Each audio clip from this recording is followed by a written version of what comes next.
السلام عليكم، مرحبا بكم في فيديو جديد. كنتمنى انكم كلكم تكونوا بخير وعلى خير.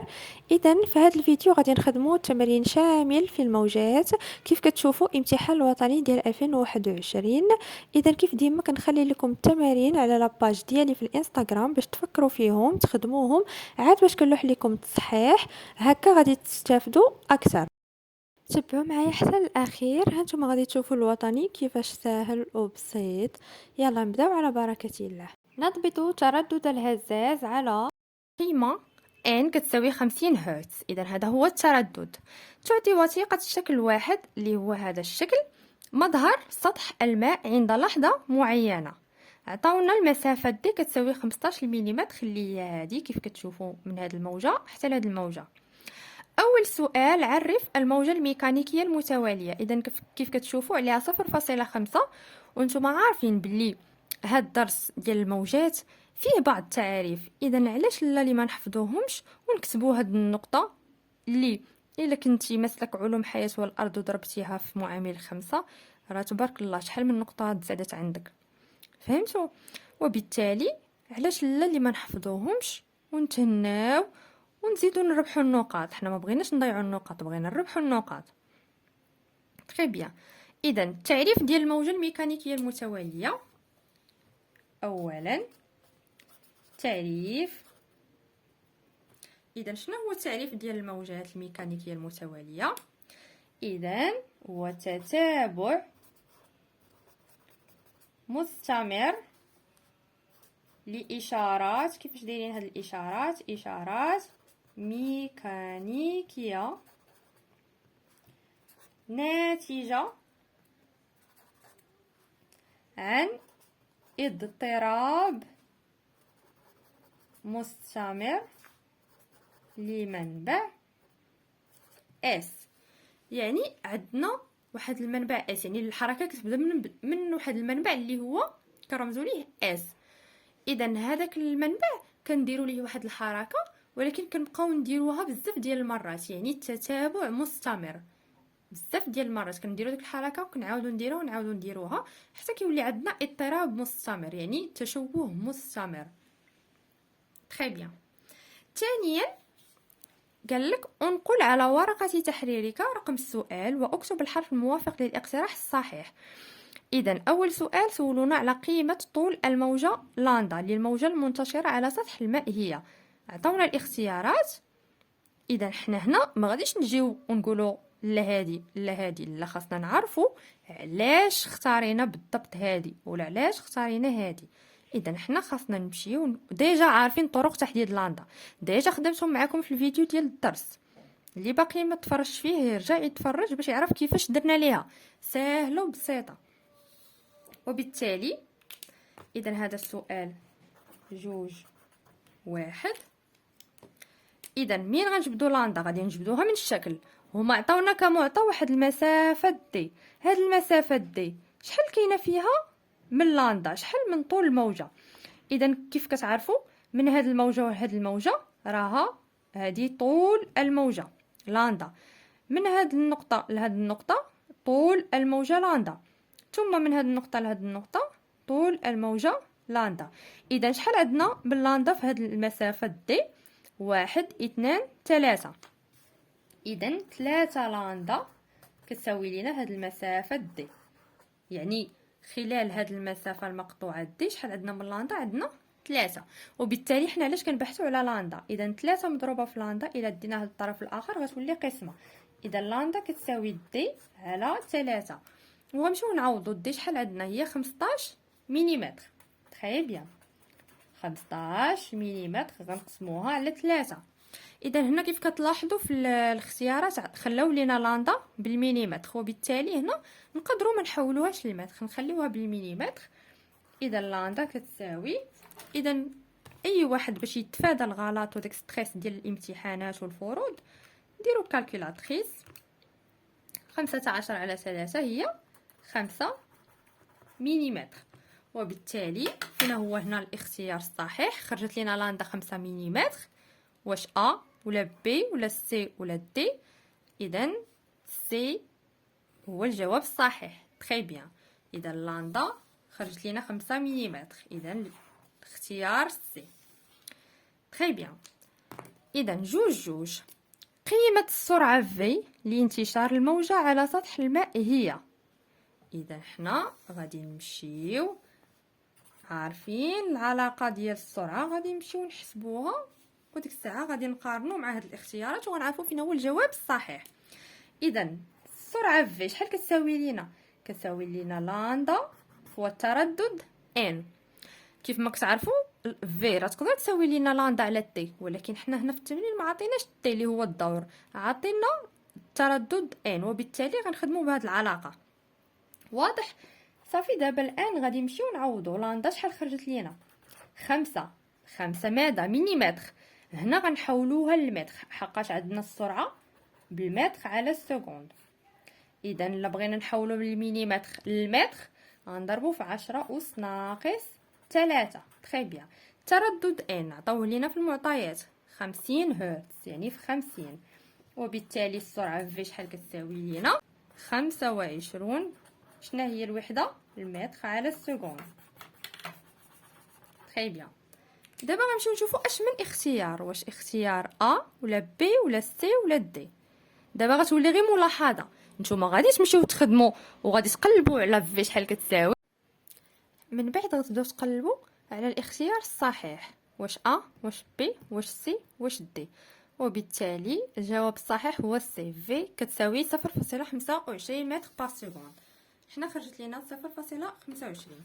اذا نمروا السؤال الموالي. نعتبر نقطة M من سطح الماء حيث المسافة SM كتساوي 17.5 ملم.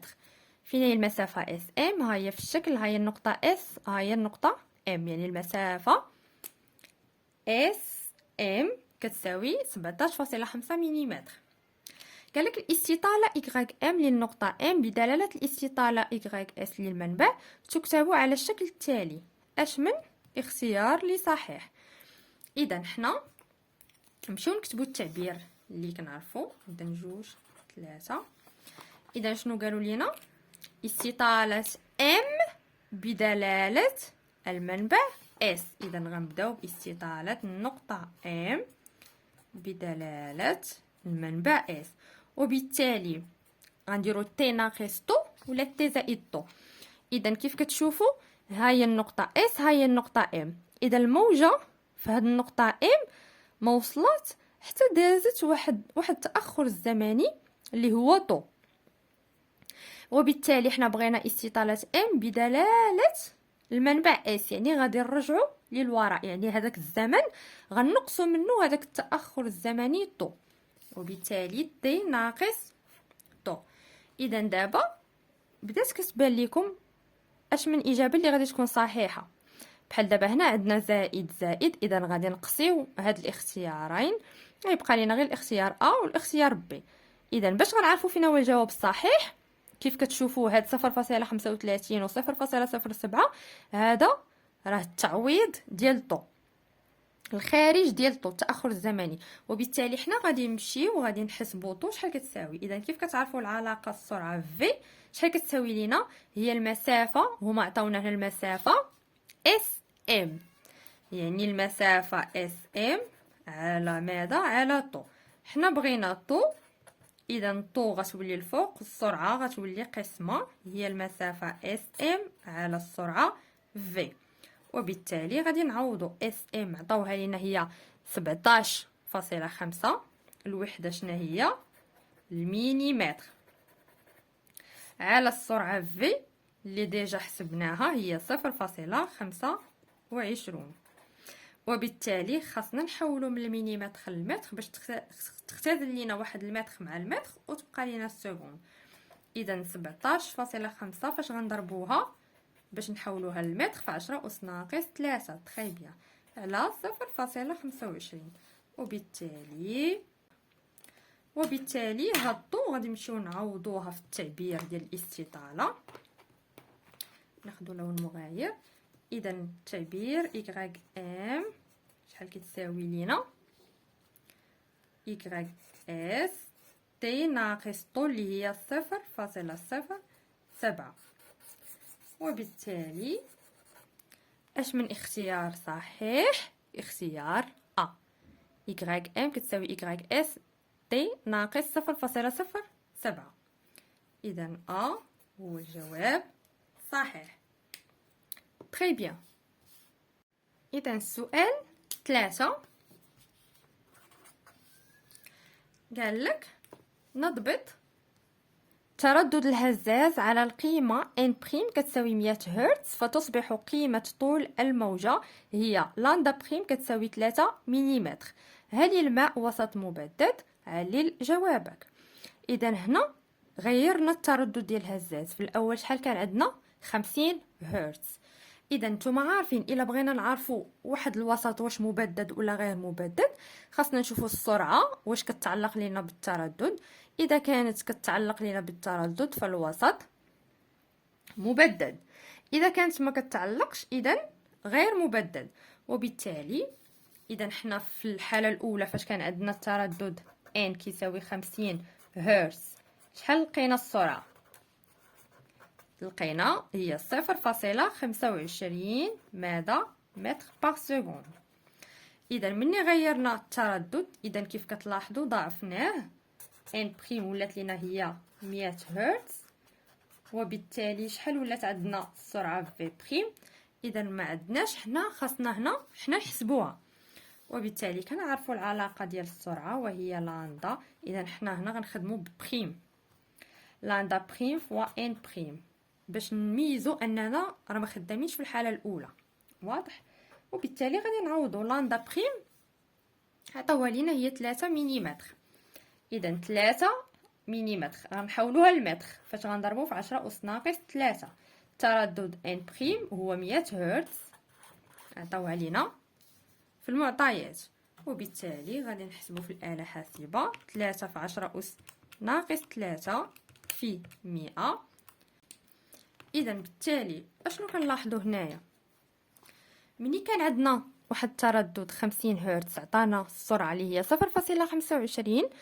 اون فوا بدلنا التردد ضاعفناه 100 هرتز عطانا واحد السرعه اللي هي 0.3 متر باغ سكوند. وبالتالي هنا في هذه الحاله حنا خدامين في الماء واش وسط مبدد ولا غير مبدد. الجواب هو نعم الوسط مبدد. علاش؟ لانه مني بدلنا التردد تبدلت لينا حتى السرعه، وبالتالي فالسرعه هنا تتعلق بالتردد. اذا الجواب وهو نعم الماء وسط كيفاش داير مبدد. شنو هو التعليل؟ هنا قال لك علل جوابك. التعليل وهو ان سرعه انتشار الموجة تتعلق بماذا؟ بالتردد اللي هو n. واضح؟ مفهوم؟ إذا مرة السؤال الموالي.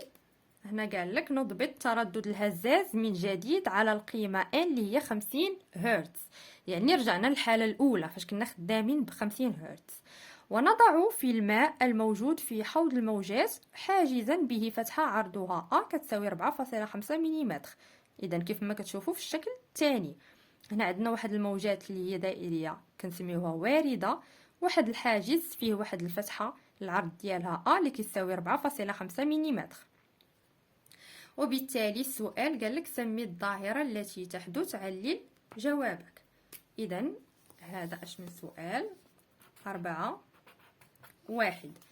إذا هنا باش نعرفوا واش حنا خدامين في ظاهرة الحيود أو لا، خاصنا أول حاجة نعرفوا واش الشرط ديال الحيود تحقق. شنو هو الشرط ديال الحيود؟ وهو أن A اللي هو عرض البقعة خاصو يكون أصغر من أو يساوي لاندا اللي هي طول الموجة.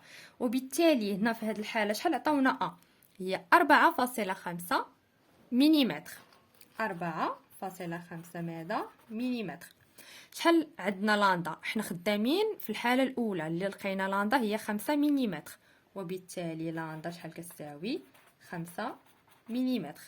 اذا تحقق لينا الشرط ديال الحيود او لا؟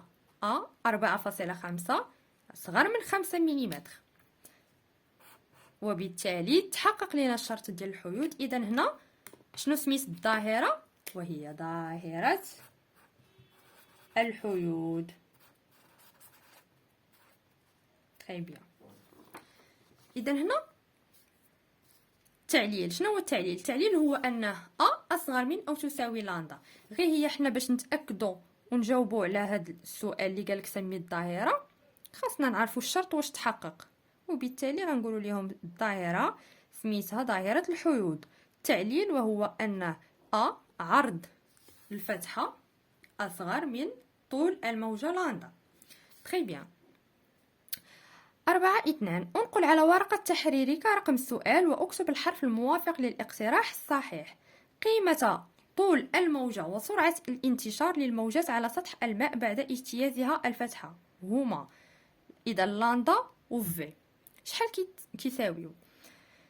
إذا كيف كتعرفوا ديجا قلتها لكم في الفيديو اللي قبل ديال الدرس، قلت لكم باللي ظاهرة الحيود تحافظ على نفس خصائص ومميزات الموجة الواردة، بمعنى أن هذه الموجة عندها واحد المميزات اللي هما طول لاندا، سرعة في، تردد ان، دور تي. مني كتجتاز لينا هذا الحاجز كتولي عندنا واحد الموجة اللي كنسميوها موجة محيدة، وبالتالي هذيك الموجة المحيدة هي عندها واحد المميزات اللي هي لاندا، تي، السرعة ثم الدور. ومني كتكون عندنا ظاهرة الحيود، اذا هذيك المميزات ديال هذه الموجة كيساويه والمميزات ديال هذه الموجة، يعني كتحافظ لينا على نفس الخصائص نفس المميزات، يعني ما غاديش يتبدلوا لينا، وبالتالي لاندا والسرعة ديال هذه الموجة تساوي لاندا والسرعة ديال هذه الموجة. اذا في الاول شحال لقينا القيمة ديال لاندا وديال السرعة؟ فوالا لقينا لاندا كتساوي 5 ملم ثم في كتساوي 0.25 متر بار سكوند. اذا شحال كانت؟ اذا هذا السؤال 4.2. اذا لاندا شحال خرجت لينا في الاول؟ 5 ملم ثم السرعه 0.25 متر بار سكوند، وبالتالي حنا عارفين بلي ظاهره الحيود كتحافظ لينا على نفس الخصائص، يعني هاد القيمه ديال لاندا وفي غتبقى نفسها ما غاديش تبدل. اذا شنو هي القيمه ديال طول الموجه والسرعه بعد اجتيازها للفتحه؟ هما هادو، لاندا كتساوي 5 ملم، السرعه كتساوي 0.25 متر بار سكوند. صافي دابا غادي نمشيو نقلبوا واش الاختيار ا بي سي ولا دي.